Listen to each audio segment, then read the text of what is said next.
আর বন্ধুরা কেমন আছো? আশা করছি ভালো আছো। শুরু করলাম সকাল থেকে।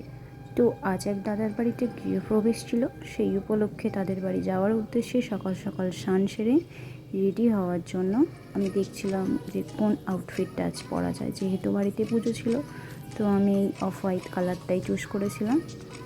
তো তোমাদের সঙ্গে তাই একটু শেয়ার করলাম। তো রেডি হয়ে চলে গিয়েছিলাম যেখানে যাবার সেখানে। তো কোথায় যাচ্ছি সেটা তোমরা এই ব্লগের পুরো ভিডিওটা দেখলেই বুঝতে পারবে।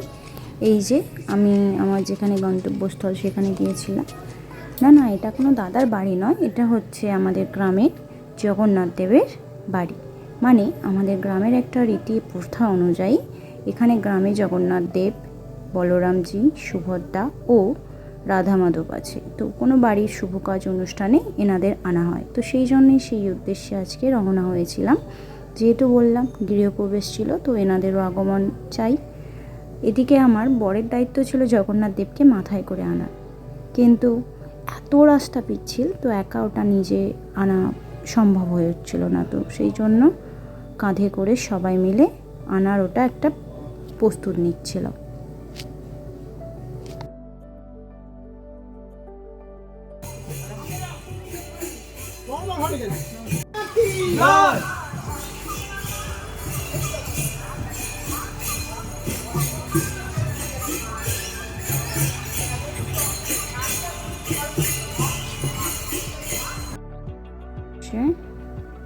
গন্তব্যস্থল মানে যেই দাদার বাড়িতে পুজো আর কি, সেই দাদার বাড়িতে গেলাম।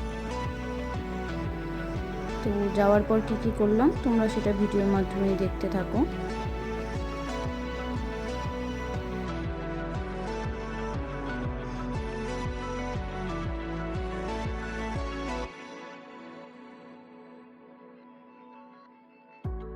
এদিকে ঠাকুর দাদু মানে হচ্ছে যিনি মানে দাদু আর ঠাকুমা, এনারাই হচ্ছে এই জগন্নাথ দেব রাধা মাধবজির সেবা করে থাকে নিত্যদিন।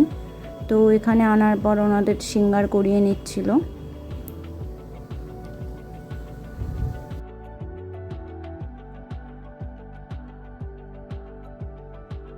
তো ওনাদের পূজা অর্চনার কাজ কমপ্লিট হওয়ার পর ওনাদের নিয়ে চলে যাওয়া হচ্ছিল ভোগ প্রসাদ দেওয়ার জন্য। তো ওখানে তো সবার সামনে দেওয়া সেটা সম্ভব না, সেই জন্য ওনাদের একটা নিরিবিলি জায়গায় মানে একটা রুমে নিয়ে গিয়ে রাখা হচ্ছিল, সেখানেই ভোগ প্রসাদ লাগানো হবে আর কি। তো আমি এখানে গোপাল আর রাধাজিকে নিয়ে গিয়েছিলাম, বেশ ভালো লাগছিল, আমার খুব মজা লেগেছে ওই দিনটি।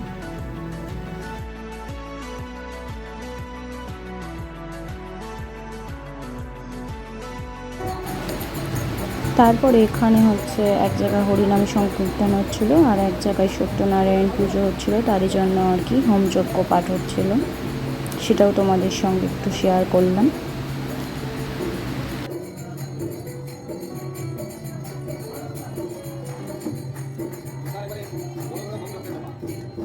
আমাদের সঙ্গে আর একটা জিনিস শেয়ার করব, সেটা হলো এই যে ছোট্ট বাচ্চা মেয়েটি, এর হচ্ছে আমি বৌদি হয়। তো এ আমায় বিয়ের পর থেকেই নতুন বৌদি বলে রাখে, খুব মিষ্টি। আর কোনো অনুষ্ঠান বাড়িতে আমায় দেখলেই আমার কাছছাড়া করে না, সবসময় আমার সাথে সাথে থাকে।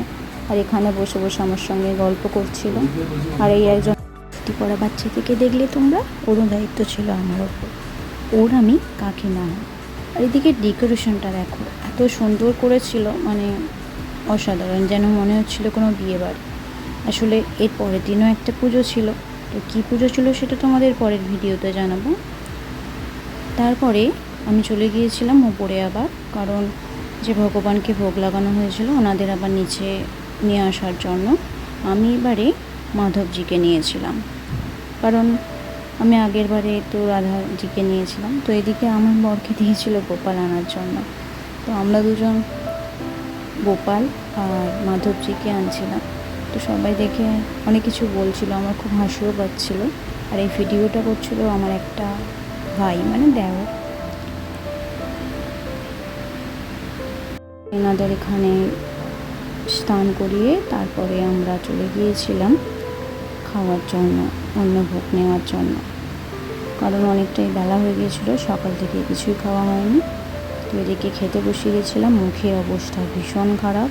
এদিকে হচ্ছে দুটো দাদা বসেছিল আর আমি আর আমার বর। তো চলো একে একে কী কী দিচ্ছে মেনু তোমাদের সঙ্গে অল্প একটু শেয়ার করব। পুরো ভিডিওটা শেষ পর্যন্ত দেখতে থাকো। আজটা হবে আসি, দেখা হবে আবার নতুন কোনো ভিডিও। Tata, by.